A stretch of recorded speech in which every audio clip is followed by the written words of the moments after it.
les rencontres thérapeutiques, enfin une émission qui vous veut du bien. Sur Human Connex.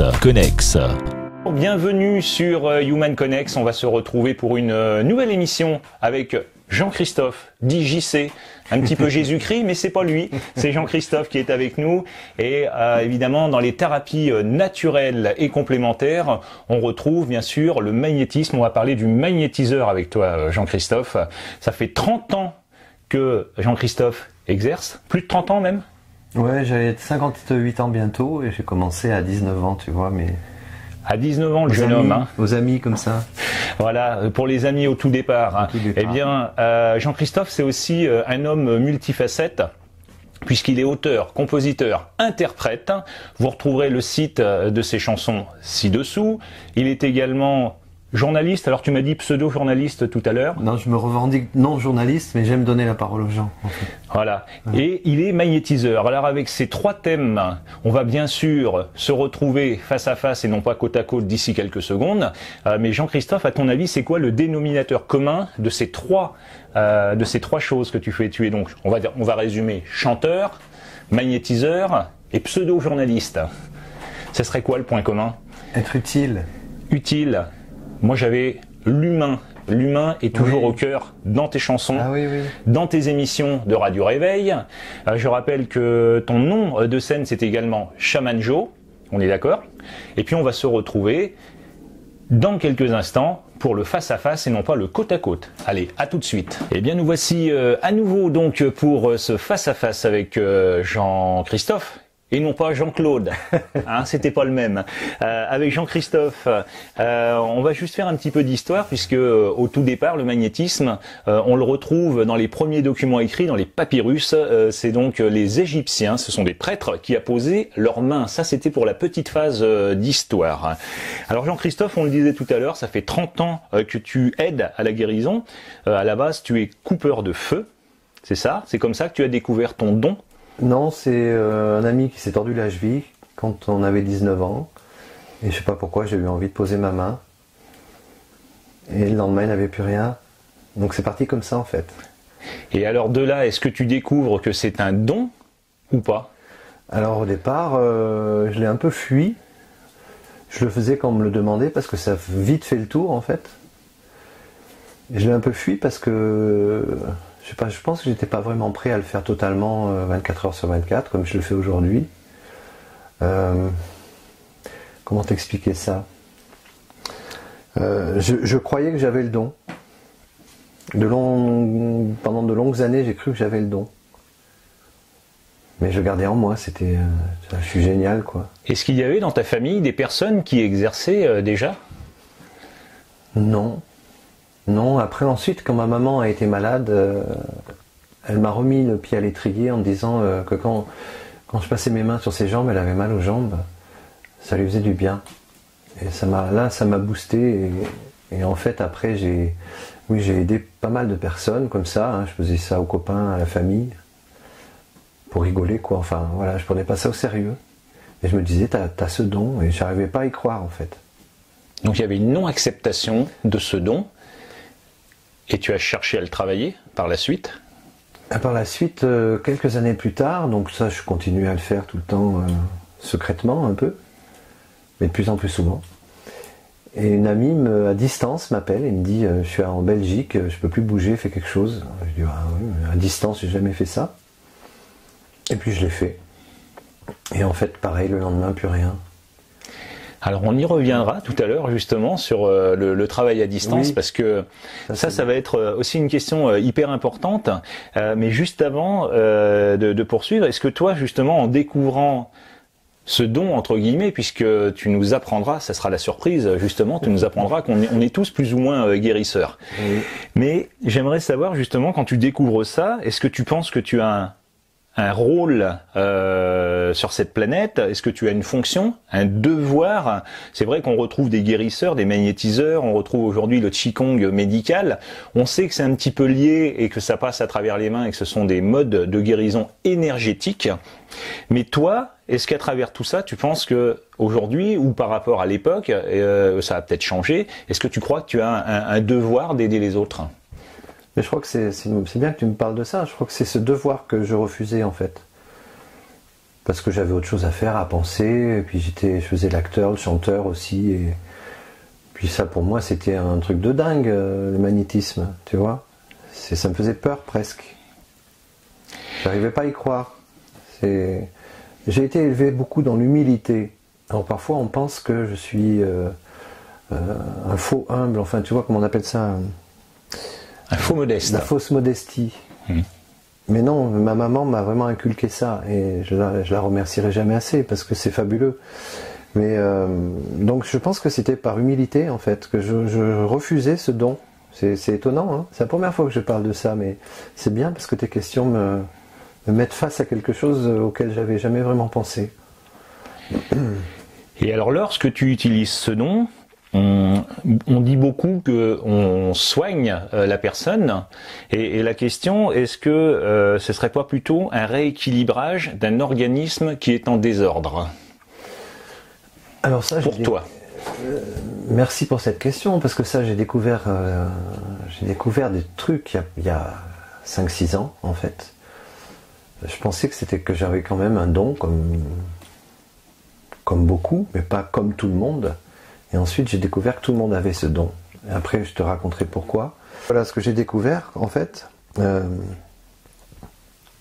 c'est qu'on envoie des informations de guérison. On fait juste ça. Et ça, on l'a tous. Et ces informations de guérison vont résonner, que tu sois à côté de moi ou à New York, c'est pareil, avec les ondes scalaires, on pourra en parler aussi. Ces ondes vont résonner à l'intérieur de la personne qui les reçoit, et vont créer l'auto-guérison en fait. C'est une aide à la guérison. C'est pas nous qui guérissons. Ça, je l'ai cru pendant de longues années. Donc en fait, la fameuse phrase le médecin prescrit et Dieu guérit, c'est pas plutôt justement ce que tu es en train de nous dire, l'auto-guérison qui est activée, ou est-ce que plutôt une impression aussi d'avoir des forces extérieures qui peuvent s'exprimer à travers toi, ou est-ce que vraiment c'est l'auto-guérison de la personne à travers l'énergie qui est donnée par le magnétiseur? Je crois que mon rôle, il est avant tout, je prends toujours le temps de parler aux gens avant de travailler, parce qu'il faut leur faire comprendre quelques trucs. Par exemple, un oui est un oui, un non est un non. Ça permet d'être libre. Et quand tu es libre, tu guéris, en fait, beaucoup plus rapidement. C'est Pierre-Jean Thomas Lamotte, que tu connais peut-être, qui disait qu'il recevait des personnes, c'était un ancien neurologue qui coupait des bouts de cerveau, il était très riche, et s'est rendu compte qu'en fait ça suffisait de faire ça, que ça servait à rien, enfin, la plupart du temps, et qu'il fallait parler aux gens et faire en sorte qu'ils se libèrent, qu'ils se déculpabilisent de tout ça. Donc je prends toujours le temps, parce que j'ai lu ces bouquins et j'aime beaucoup ce monsieur, je prends toujours le temps de balancer mes petits messages aux gens pour les mettre pour qu'ils soient prêts à recevoir ces soins. Parce que si tu es super stressé, que tu n'es pas bien, tu envoies des soins, tu vas faire du bien quelques jours, puis paf, ça revient. Donc il faut déminer ce terrain-là en fait. Est-ce que ça serait un petit peu l'image du portail rouillé sur lequel on met de la peinture, sauf qu'au bout de quelques temps, si on enlève pas la rouille, évidemment ça revient à chaque fois. C'est une très belle image, c'est exactement ça. Mais la rouille, c'est pas à moi de l'enlever. C'est pour ça que je dis toujours aux gens, c'est un travail en commun. Alors, il y en a quelques-uns qui appellent les magnétiseurs comme s'ils allaient à Carrefour ou je sais pas où. Je leur dis non, c'est pas comme ça que ça se passe. Il n'y a pas de sauveur en fait. Si vous réussissez à être zen le plus possible, à être dans l'acceptation de ce qui se passe, à vous foutre un peu la paix en fait, là les informations de guérison que vont envoyer le magnétiseur vont rentrer comme si vous ouvriez la porte. C'est vrai ça. J'ai remarqué. Alors, dans le cadre, par exemple, puisqu'il faudrait avoir conscience de notre guérison, dans le cadre, peut-être que tu as eu des bébés, parfois, à soigner. Ah oui, j'adore. Les bébés, les animaux, les enfants. Voilà, donc là, on est quand même dans des sujets qui n'ont pas forcément conscience de leur mal-être, de leur maladie. Donc en fait, on dit souvent que ça fonctionne beaucoup plus facilement avec les enfants, oui, avec les bébés, et pourtant ils n'ont pas conscience de leur maladie. Donc du coup, il n'y a pas d'aide de la part de cet enfant envers le magnétiseur, et le soin fonctionne quand même. Ouais, mais c'est parce qu'il n'y a pas d'intellectualisme en fait. Il y a pas de, tu sais, les adultes, on joue les grands, là, on réfléchit sur tout. Les enfants, ils prennent la vie comme elle est, et du coup, la porte elle est grande ouverte en fait. Et les animaux, c'est pareil. Il n'y a pas d'intellect qui rentre en jeu. Et ça, c'est... je crois que c'est une des maladies premières de notre société. C'est qu'on oublie l'enfant intérieur. Et ensuite, à l'intérieur de tout ça, à travers ces différents soins, on peut aussi avoir un effet placebo, tout comme un médicament.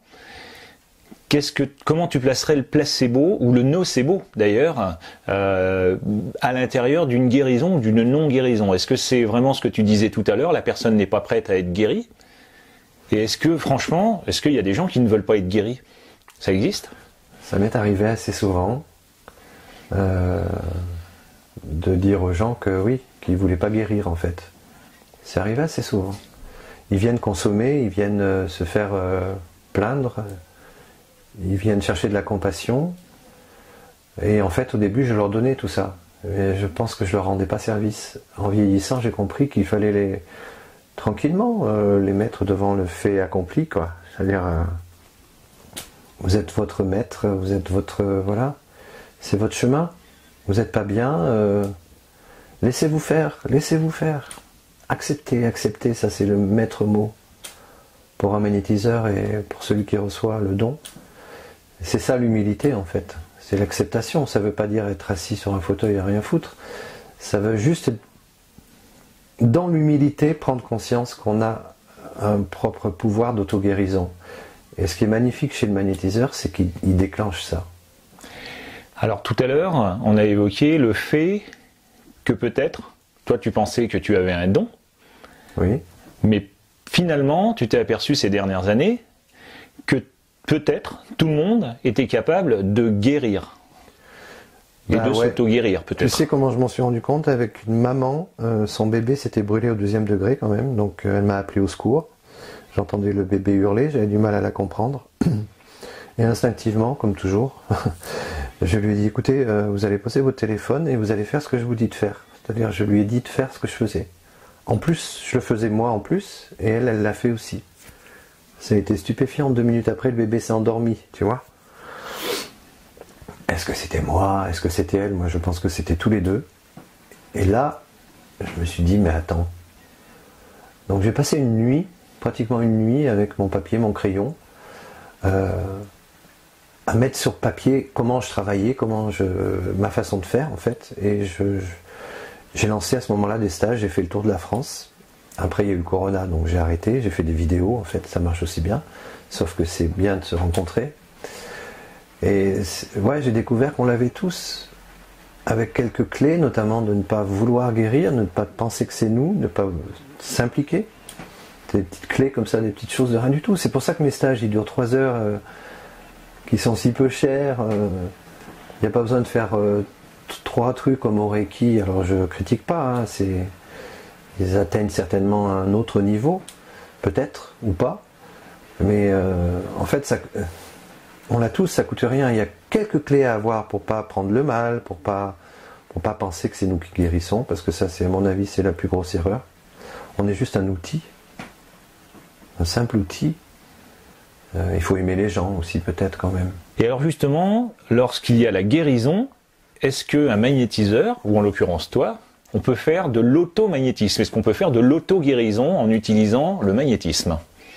Sur soi? Oui. Ah oui, oui. Oui, ça demande... c'est un peu difficile, parce qu'on veut se guérir soi-même. Donc on met une intention. Donc ça demande un petit travail intérieur pour vraiment une espèce de... C'est ce que je dis dans mes stages, c'est 1, 2, 3 soleils, vous n'êtes plus là, quoi. Vous mettez tout votre cœur à ne pas être là. C'est-à-dire que quand ça m'arrive, parfois, il m'arrive d'être angoissé, par exemple. Bon, paf. Mais je ne suis pas là. Et au bout d'un moment, ma main me picote et c'est bon. Et en principe, ça marche bien. Et ça, c'est plus difficile. C'est comme une maman qui va soigner son enfant. Ça demande quand même un petit peu de travail pour pas s'impliquer. Pour pas être là. Est-ce qu'on pourrait dire qu'il y a un lâcher-prise, ensuite on y met de l'amour, il y a un recentrage, c'est ça? Recentrage. Je vois pas ce que tu veux dire par là. C'est-à-dire qu'en fait, tu t'intériorises, tu laisses partir tes angoisses, tes pensées, tes problèmes, de manière à être centré sur toi, pour pouvoir te recentrer ensuite sur la personne à guérir. Ouais, mais j'ai même pas besoin de passer par tout ça, c'est stupéfiant en fait. Comment t'expliquer? La personne qui est là, son visage en photo, j'ai mon petit pendule, je demande la connexion avec la personne, ça c'est important. Quand il s'arrête, la guérison. Ensuite je pose le pendule, je pose ma main pas loin de la photo, et là je dis allez, moi je fais mon petit Jésus, hein. C'est encore mon histoire d'humilité ça. C'est pas moi qui travaille, c'est Jésus, c'est cool. Ça m'arrange. Donc il fait son taf. Et puis au bout d'un moment, ça me picote, ça me chauffe. Et là, c'est que l'énergie qui est passée à travers moi et qui en même temps me guérit, j'ai l'impression. Ça me fait du bien. Je suis toujours plus en forme après les soins qu'avant. Ça, j'ai remarqué ça, c'est impressionnant. Même s'il y a une petite fatigue, mais je sens que ça passe par nous. Et alors tu parles des mains justement, et je vais te lire un extrait qui est tiré de l'Express. C'est un guérisseur fribourgeois, c'est Denis Vipré, donc qui est suisse, véritable star dans son domaine, qui dit avec la main gauche je sens ce qu'il y a et avec la main droite je soigne. À titre d'information, il faut savoir que là-bas en Suisse, un petit peu en France, pas trop, mais en tout cas dans les pays francophones, les magnétiseurs sont recommandés. On vient d'évoquer les mains, tu viens de nous en parler. Et j'ai envie de savoir justement, tu viens de nous expliquer globalement comment se passait une séance, mais quels sont les soins où tu obtiens les meilleurs résultats? Par exemple, c'est en tant que coupeur de feu, c'est pour les maladies de peau, et justement, tu nous as parlé du pendule. Et j'aimerais savoir justement, si tu n'as pas de pendule, si tu arrives à travailler par exemple. Ah oui, oui. Plusieurs questions en une. Oui, oui, oui. Oui, oui, je crois que je l'ai souvent, est-ce que je l'ai là? Oui, je l'ai. Un pendule de Thoth, hein, tu vois, qui m'a coûté un bras, mais bon, qui est fait à la main avec du sable égyptien. Donc en plus c'est une protection. Oui, parfois je l'ai pas. Bien sûr, non, c'est pareil. Ça prend un peu plus de temps, en fait. Ce pendule-là est tellement puissant qu'il envoie des informations. En fait, la main est là vraiment pour planter le clou, finir de planter le clou, quoi. Donc si je comprends bien, avec le pendule, tu utilises pour avoir les informations concernant la personne que tu as à guérir, par exemple, et ensuite ça se manifeste par des picotements. Là, je vais te surprendre, mais j'ai même plus besoin de savoir ce qu'ont les gens. Puisque tu demandes, tu te concentres vraiment sur la personne, tu fermes les yeux, après tu demandes la guérison pour cette personne. Tu n'as pas besoin de savoir. C'est-à-dire que j'ai remarqué, et ça c'est pas de la blague, c'est que ça va, si tu as 2 problèmes, ou 2 genoux par exemple, t'en as un où c'est super grave, l'autre où c'est pas grave du tout. Eh bien, les soins vont aller au genou où tu as le plus mal. C'est stupéfiant. Alors on va dire tu es simpliste, oui, non, j'aime la simplicité, ça c'est sûr. Et j'aime pas complexifier les choses. Et j'avoue que ça me va bien parce que on n'a pas besoin de savoir, on n'a pas besoin d'avoir la photo, tu vois, du mal, non. Enfin moi en tout cas non. Mais c'est peut-être parce que je le fais depuis longtemps. Je peux comprendre que quelqu'un qui a fait un stage avec moi ait besoin d'avoir plus d'infos. C'est normal. On a besoin de se réconforter en fait. Mais moi là aujourd'hui, je crois que ma façon de travailler peut pas être plus simple en fait. J'ai même plus besoin de savoir ce qu'ont les gens. Tu te rends compte ? Et ça, pour répondre à l'autre question, la première, c'est vrai que c'est assez stupéfiant pour tout ce qui finit par it, quoi. Les brûlures évidemment et tout, les tendinites, ça soulage quand même en coupant le feu à chaque fois sur tout ce qui finit par it. En principe, ça va bien. Est-ce qu'il y a des limites, par exemple, au magnétisme? Parce que, comme je le disais tout à l'heure, hein, il y a les maladies de peau, tu nous parles de tendinite, tu vas nous parler de douleurs physiques. Est-ce qu'on peut se retrouver coincé parfois avec des, entre guillemets, douleurs psychiques, type dépression, pour donner que celle-ci, mais est-ce qu'il y a des limites avec le magnétisme ou pas? Ou est-ce que tu peux être aidé, secondé également par de l'aromathérapie avec des huiles essentielles? Est-ce que ça, tu utilises pas ou Non, je propose dans des cas difficiles les CEF, là, sur moi d'ailleurs, qui sont c'est un petit magnétiseur dans la poche, les CEF. Qui donnent des ondes, c'est ça? Ouais, et il y en a une centaine, donc chacun a un truc un peu spécifique. T'en as qui sont plus généraux.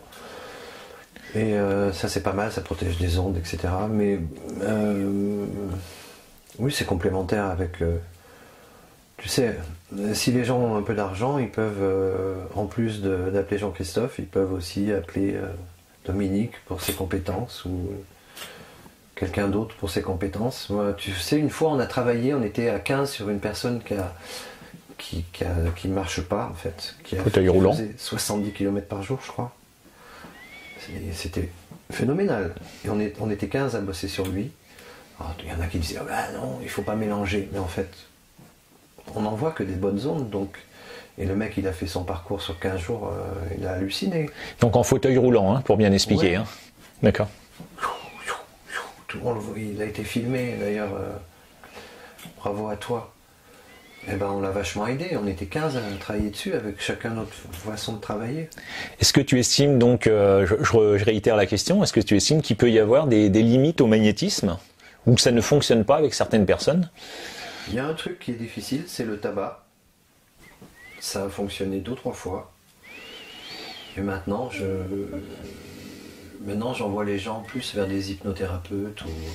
Quoique l'hypno, c'est pareil, parfois ça fonctionne bien, parfois non. Le tabac, c'est vraiment un mystère pour moi. Je crois que c'est la drogue la plus ultime que je connaisse. C'est difficile. Il faut un long temps de préparation, en fait. Donc quand les gens insistent un peu, je repousse les soins 15 jours plus tard, en leur disant préparez-vous.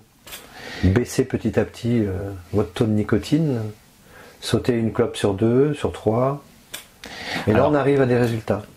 Alors peut-être qu'en fonction des magnétiseurs, il y a peut-être, comme toi par exemple, il y a peut-être, comme tu disais tout à l'heure, certains symptômes, certaines maladies, entre guillemets, qui peuvent être pour lesquelles ton magnétisme est plus abouti ou où tu as davantage de réussite aussi. On peut peut-être voir ça en fonction des individus, en fonction des magnétiseurs. C'est surtout enlever la souffrance, ça marche assez bien. Après, les cancers, des cas comme ça vachement compliqués, j'en ai eu pas mal aussi. Il y en a qui sont morts, calmement, en paix. Je sais pas si je suis pour quelque chose ou pas. Et il y en a qui ont guéri. D'accord. Mais là, ouais, où c'est assez stupéfiant, évidemment, c'est sur le couper le feu, quoi. Ça, c'est hallucinant. En 3 minutes, les gens n'ont presque plus mal, quoi. Et on a tous ce pouvoir-là. Donc tu te rends compte, l'avenir du monde, si on prend en considération tout ça. Moi, souvent je dis, j'avais un rendez-vous là, la NPE, je sais pas quoi. Je dis, vous savez madame, la Sécu devrait payer les gens comme nous. Parce qu'on vous fait faire des sacrées économies, quoi. Alors ça me fait rebondir justement sur une question. On parle souvent d'école alternative. Moi j'en ai déjà parlé à plusieurs reprises. Et très tôt, est-ce que ce serait quelque chose qui pourrait être mis dans les écoles? Puisque peut-être que tu ne connais pas, mais il y a une super émission sur la chaîne INRES. Je mettrai les liens dessous, qui parle effectivement de phénomènes paranormal entre guillemets, alors que peut-être pour un magnétiseur c'est plutôt du normal. Donc pour revenir à ces fameuses écoles, il y a et la chaîne INRES, il y a un documentaire qui s'appelle Superhumans où on fait développer les capacités des enfants dans plein de pays, que ce soit en Russie, en Angleterre, en France et encore d'autres pays, et on fait développer y compris la possibilité de lire avec un bandeau sur les yeux. Là où je veux en venir, c'est est-ce que tu penses que ce serait intéressant justement d'inculquer à chaque individu les capacités et de les développer, nos capacités entre guillemets paranormales? Bien sûr.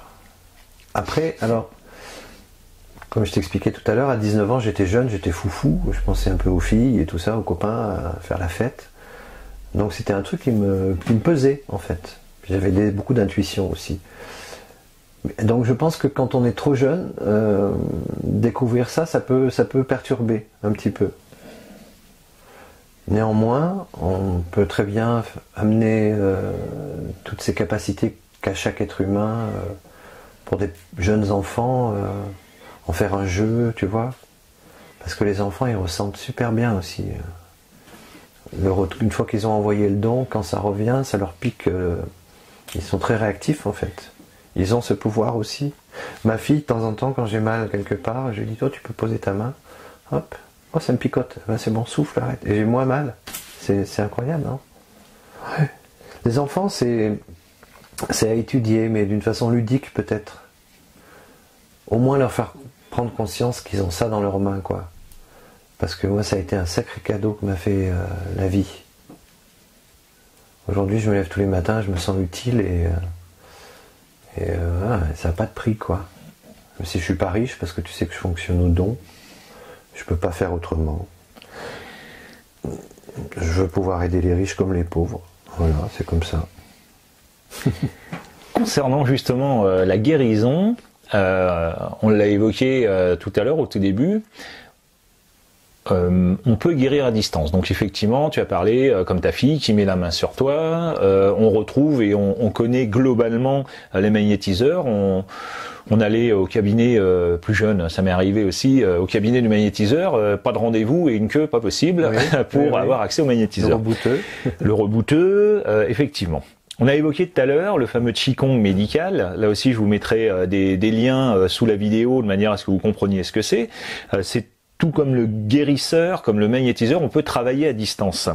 Alors toi, tu as découvert que tu pouvais le faire à distance, tu l'as dit tout à l'heure, durant le confinement, durant la période Covid, même avant, d'accord ? Années avant, oui. Ah non.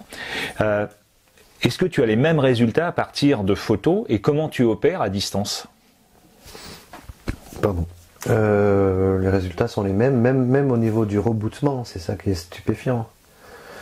J'ai des gens de temps en temps qui m'appellent et bon ben là avec le Covid, j'avais pas envie de recevoir du monde à la maison, tu vois, parce que je suis pas toxiné, donc j'ai pas envie de voilà. Puis ici c'est mon petit cocon en fait, et je me suis rendu compte que si je voulais recevoir vraiment les gens, il faudrait peut-être le faire à l'extérieur. Là, je crois que c'est important de garder sa petite grotte. À distance, ben, ça fonctionne pareil, c'est ces fameuses ondes scalaires. Tu peux nous dire ce que c'est les ondes scalaires ? Ouais, je te donnerai un lien d'une émission de Joël Vérin, V-E-R-A-I-N sur YouTube.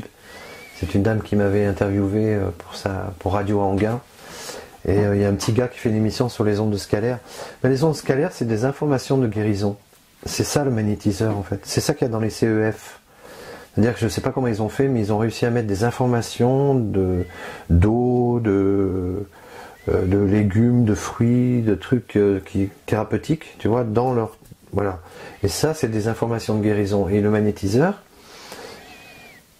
bon, il n'est pas là, il fait tout pour pas être là, attention, guérison, on y va. En fait, il envoie ces informations de guérison, c'est des ondes scalaires. Et comme elles vont 3 fois plus vite que la lumière, il n'y a pas d'espace, il n'y a pas de temps. Que tu sois là ou à New York, c'est pareil. Tout, c'est instantané en fait. Et donc j'envoie ces informations de guérison. Et je te dis, j'ai même plus besoin de savoir ce qu'ont les gens. Ça va, je me suis vraiment rendu compte, et ça c'est pas du blabla, depuis des années, que ça allait vraiment au plus pressé en fait. Alors on parle souvent de magnétiser effectivement les humains, entre guillemets, on a parlé des enfants, on a parlé des adultes, on peut magnétiser les animaux, ça on en a parlé tout à l'heure. Et est-ce qu'on peut magnétiser les objets? Est-ce qu'on pourrait magnétiser une maison pour les personnes qui ont peut-être des doutes avec des mauvaises ondes? On parle de magnétiser l'eau également. Est-ce que c'est quelque chose que tu pratiques? Est-ce que tu peux nous en dire plus? Les maisons, oui, ça m'est arrivé, des maisons hantées. Ça m'est arrivé, oui, de le faire. Ça a plutôt pas mal fonctionné. Les objets, tu peux t'amuser à magnétiser une orange. Tu verras qu'il y en a une qui va pourrir et l'autre qui va pas pourrir. Ça, c'est une expérience que tu as faite? Oui, il y a longtemps, ça. Il faudrait que je refasse, tiens. Ouais. Est-ce qu'on pourrait imaginer, par exemple, un objet qu'on achète sur les brocantes? C'est vrai qu'on achète beaucoup d'occasions aujourd'hui. On ne sait pas le vécu de cet objet. Alors pour certaines personnes, ça peut être mystique, bizarre. Mais en tout cas, est-ce que c'est quelque chose qui est quand même intéressant à faire, parce qu'on peut peut-être récupérer, est-ce que tu serais d'accord avec moi si on dit qu'il y a peut-être des ondes de ces personnes qui se déposent sur des objets? Oui, c'est sûr, on dit qu'il ne faut pas porter des vêtements de personnes qui sont mortes, par exemple. Moi, je porte des sweatshirts de mon beau-frère que j'adorais, comme mon frère, et c'est plutôt un plaisir de les mettre, tu vois. Je pense que le psyché rentre aussi en jeu. Après, il y a parfois des objets qui t'attirent, mais en même temps qui parfois font que tu passes devant un jour. J'en ai un là d'ailleurs. Plusieurs fois, ça m'est arrivé de me demander s'il me voulait du bien, cet objet.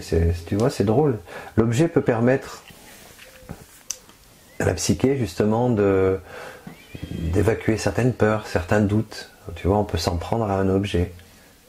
Après, je ne sais pas.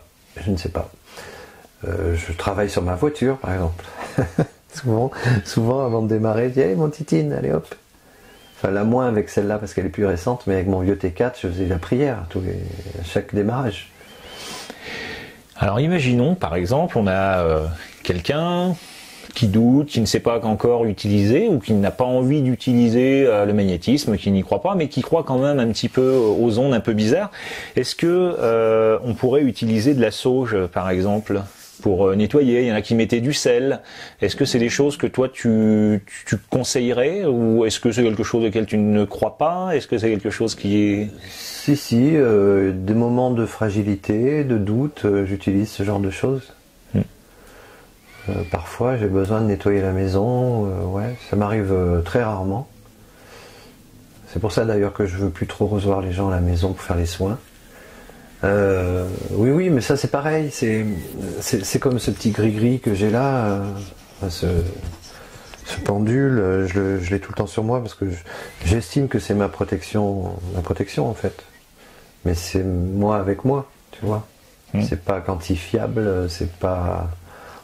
On peut pas dire si c'est vrai ou faux, si ça marche ou pas. Je crois que là c'est dans nos propres cerveaux. Alors on va poursuivre, parce qu'on arrive tout doucement, on avance vers la fin de cette interview mystique. Alors moi ce que j'ai envie de savoir, parce que justement, évidemment, c'est comme tout, il y a des gens honnêtes, des gens malhonnêtes, on va même aller vers des charlatans. Est-ce que tu serais d'accord avec cette phrase où on dit il faut fuir celui qui va vous promettre la guérison ou semer la peur justement autour de la maladie pour s'assurer de garder sous sa coupe cette personne qui est fragilisée? Ça serait quoi ton conseil pour les personnes qui éventuellement vont aller voir pour la première fois un magnétiseur ou un thérapeute d'ailleurs, quel qu'il soit? Ce serait quoi? Qu'est-ce qu'il faudrait sentir? Forcément l'argent. Tu veux dire les sommes qui pourraient être trop importantes? Ouais, et puis évidemment, personne ne peut promettre quoi que ce soit. Moi souvent on m'appelle comme si j'étais un sauveur. Je dis attends, stop. Je ne promets jamais rien, madame, mais on peut tenter. On peut tenter. Qu'est-ce que ça coûte? Mais promettre, non, ça c'est rédhibitoire. Donc il faut déjà se sentir en confiance, sentir la personne. Oui, et puis faire confiance à son intuition. À son ressenti. Voilà. Parce que c'est ça notre Dieu, si Dieu existe. Si Dieu existe, il est à l'intérieur de nous, c'est notre intuition. Pourquoi? Je suis sûr que ça t'est arrivé, comme à moi aussi. Prends pas à gauche, mais on y va quand même. Puis après on pleure d'être allé à gauche. Hein? On y est allé quand même, parce que soit ça faisait plaisir, soit ça aiguisait notre curiosité, soit on disait non, il faut... Bah oui. Alors on va finir avec des formations, parce que parfois les gens recherchent des formations, par exemple pour être magnétiseur. Il faut savoir qu'il n'y a aucune formation officielle, aucune formation d'État, évidemment. J'en profite parce que... T'es sûr de ça? Ouais. Oui. Ah oui, d'accord. Ça n'existe pas au niveau officiel, ça n'est pas reconnu comme de la médecine. D'accord. À ce sujet, je tiens à préciser également que si vous êtes sous traitement, que vous voyez un médecin, vous continuez bien à le voir, c'est important, et qu'ensuite, évidemment, vous pouvez vous tourner vers les thérapeutes, les magnétiseurs, entre autres, en complément, bien sûr, de votre ordonnance qui a été prescrite. Voilà, c'était le petit aparté. Un petit conseil, trouvez un médecin qui aime bien les magnétiseurs, parce que souvent c'est des très bons médecins. Ça c'est vrai, quand vous avez la possibilité de discuter et d'échanger avec votre médecin sur ce sujet, ça montre aussi son ouverture. Il faut savoir, et je le rappelle, je l'ai dit tout à l'heure, que nombre de magnétiseurs sont rentrés dans les hôpitaux, principalement dans les pays francophones. On en trouve un petit peu également, puisqu'on est en Charente-Maritime, sur La Rochelle, parce que je crois que tu avais été appelé d'ailleurs par l'hôpital, par les urgences de La Rochelle. Oui, mais il y en a plein, et en fait, il y a une trentaine de personnes, hein, qui travaillent en oncologie, hein. C'est quand même, ça on ne le sait pas, tu vois, ça prouve bien qu'il se passe quelque chose. Ouais. Non, c'est la médecine de demain, hein, la médecine informationnelle et la médecine de demain. Les Russes sont très en avance là-dessus. Hein, mais... Tout à fait. La médecine holistique, le corps, l'âme et l'esprit. Voilà, comme en Allemagne. Hein. En Allemagne, ils travaillent avec les Tibétains, ils travaillent avec les magnétiseurs et ça se passe à merveille. Nous, là, on a un peu de retard. Alors on revient aux formations. Toi, tu as parlé tout à l'heure que tu organisais des stages, peut-être plus à distance aujourd'hui. Est-ce que tu peux nous donner quelques éléments concernant les stages? Comment ça se passe? J'ai pris mon petit appareil photo, je me suis filmé en train de montrer ce que je fais en fait. Je fais une petite palabre avant pour expliquer, donc ne pas s'impliquer, etc. Et ça dure quoi? 1h30, 2 heures, le stage en vidéo. Ouais, je l'envoie en vidéo en fait pour 50 €, tu vois, parce qu'il faut que je gagne ma vie. Si j'étais riche, je le donnerais, et si un jour j'ai la possibilité, je l'enverrai à qui veut bien le recevoir. Parce que ça veut pas dire qu'on ne peut pas aller voir un magnétiseur ensuite, mais en cas d'urgence, pouvoir couper la brûlure de son enfant ou la souffrance de son chien ou de son mari, ou tu vois, c'est quand même pas mal. Est-ce que tu fais encore les stages chez toi? Parce que tu as dit que tout à l'heure tu ne voulais peut-être plus trop recevoir. Non, pour l'instant non. Avec tout ce qui se passe, c'est vrai que j'ai tendance à me protéger un peu dans ma petite grotte. Même si les gens me manquent beaucoup, ça me fait plaisir de te recevoir aujourd'hui, parce que sinon je vis très tout seul avec mon toutou. Mais en fait, par vidéo, ça se passe super bien aussi, quoi. Et quelques personnes ont des questions à me poser, il y en a très peu. C'est toujours les mêmes. Et bien sûr, une fois qu'ils ont reçu le stage, qu'ils ont visionné la vidéo, je suis à leur service pour leur répondre s'il y a des petites questions. Et je vais finir par un super témoignage, parce que faut quand même savoir, quand vous allez taper Jean-Christophe Chavanon, guérisseur, que ce soit sur ton site, entre autres, moi je me suis aperçu, il y avait plein d'avis et plein de retours hyper positifs. Je vous en lis un qui m'a un petit peu marqué. Alors je vais donner le nom et le prénom de la personne, puisque c'est inscrit et c'est public. C'est Delphine Chable qui dit: ma fille souffrait d'eczéma depuis 2 ans. Après une semaine de traitement et de conseils judicieux de la part de Jean-Christophe, guérisseur, elle semble ne plus développer d'eczéma. Elle avait été vue auparavant par un médecin, un dermatologue, un autre magnétiseur. Elle avait eu des traitements homéopathiques, mais aussi de la cortisone, sans que cela change quoi que ce soit. Quant à moi, je me suis renversé une bouilloire sur la main gauche. J'étais très brûlé et la douleur était insupportable. J'ai appelé Jean-Christophe, et au bout de 5 minutes, plus aucune douleur. Une semaine de traitement plus tard, je n'ai quasiment plus aucune trace. Un grand merci à Jean-Christophe, qui est en plus très à l'écoute et donne de très bons conseils. Jean-Christophe. C'est marrant, ça me fait pleurer, je sais pas pourquoi. Bah c'est bien. C'est drôle. Voilà, et bien là je vous ai lu une personne qui s'était manifestée, c'est sur ton site internet. Il y a longtemps que tu y es pas allé, je crois. Moi, je fais pas attention à ça. Mais... Voilà, en tout cas, un grand merci à toi, Jean-Christophe, d'être venu. Non, c'est moi qui suis venu, hein, à vrai dire. Merci à toi. Je te remercie pour cette petite interview. Si vous souhaitez en savoir davantage, on a parlé de Jean-Christophe tout à l'heure, l'auteur, compositeur, chanteur. Si vous avez envie de voir ses émissions avec Radio Réveil, le pseudo-journaliste, eh bien là aussi c'est sur radioréveil.com ou .fr. Chamanjo.com. Chamanjo.com. Voilà, sans E à Chamanjo. Voilà. Sans E à Chaman. Chamanjo. Voilà, je vous mets tous les liens dessous. Vous allez voir, l'être humain est au cœur de tes préoccupations, j'ai envie de dire, que ce soit d'un point de vue de l'humain sur la planète avec tes émissions de Radio Réveil et des invités, que ce soit au niveau de l'économie, au niveau de tout ce qui s'est passé depuis 2 ans et ce qui se passe en ce moment avec la guerre, qui nous fait un petit peu peur à tous, et puis les chansons qui font du bien, même si elles sont engagées. Vous allez découvrir une personne multifacette, et c'était Jean-Christophe Chavanon. Merci, à bientôt sur Human Connex, et bien sûr pour une autre rencontre thérapeutique. À bientôt. Ciao. Et les rencontres thérapeutiques, enfin une émission qui vous veut du bien. Sur Human Connex.